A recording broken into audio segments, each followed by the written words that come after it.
جیسے کہ آپ کو معلوم ہے کہ فلسطینیوں نے کم جونگ ان کی تصویریں اٹھانا شروع کر دی ہیں پروٹیسٹ کے دوران، اور روس اور شمالی کوریا سے مدد کی اپیل کی ہے، جبکہ ان کا کہنا ہے کہ مسلم دنیا سے ہمیں اب کوئی امید نظر نہیں آ رہی۔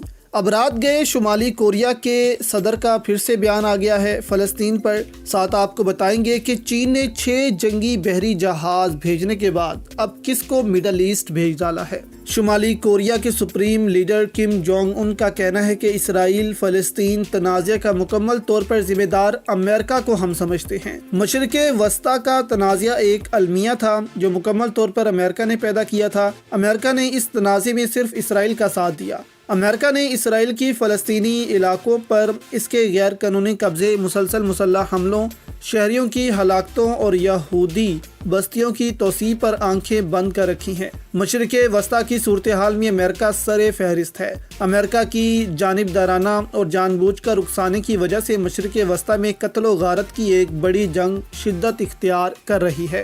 اب اس کے بعد سوال پیدا تو ہو رہے ہیں کہ آخر کوریا اس قدر کیوں فلسطینیوں کی مدد کو آیا ہے۔ اس سے پہلے آپ نے کبھی بھی نہیں سنا ہوگا دوستو کہ کوریا نے فلسطینیوں کے لیے بیان جاری کیا، ان کے ساتھ کھڑا ہوا۔ تو اس کی وجہ جو اس وقت بدلتے ہوئے حالات کو دیکھ کر سمجھ آ رہی ہے وہ یہی ہے کہ روس، چین، کوریا سمجھتے ہیں کہ دنیا میں ہم 3 ممالک ہی کمیونسٹ ہیں، ہمیں مسلم دنیا کو اپنے ساتھ ملا کر اپنی طاقت میں اضافہ کرنا چاہیے، کیونکہ امریکہ نے یورپ کو اپنے ساتھ ملا کر اور اس کے بعد امریکہ نے اس دنیا پر حکومت کی تھی۔ اسی طرح روس، چین چاہتے ہیں کہ ہم مسلم دنیا کو اپنے ساتھ ملا کر اس دنیا پر حکومت کریں، اور روسی صدر نے تو اس حوالے سے بیان بھی جاری کر دیا تھا کہ ہم اسلامی دنیا کے ساتھ نئے تعاون کے لیے بالکل تیار ہیں۔ یہ ایک اشارہ دیا تھا مسلم دنیا کو کہ روس کے ساتھ تعاون بڑھایا جائے، جبکہ امریکہ کو اب خیر آباد کہہ دیا جائے۔ اس لیے آپ کو اب نظر آ رہا ہے کہ چین، روس، کوریا کھل کر ساتھ دے رہے ہیں فلسطین کا۔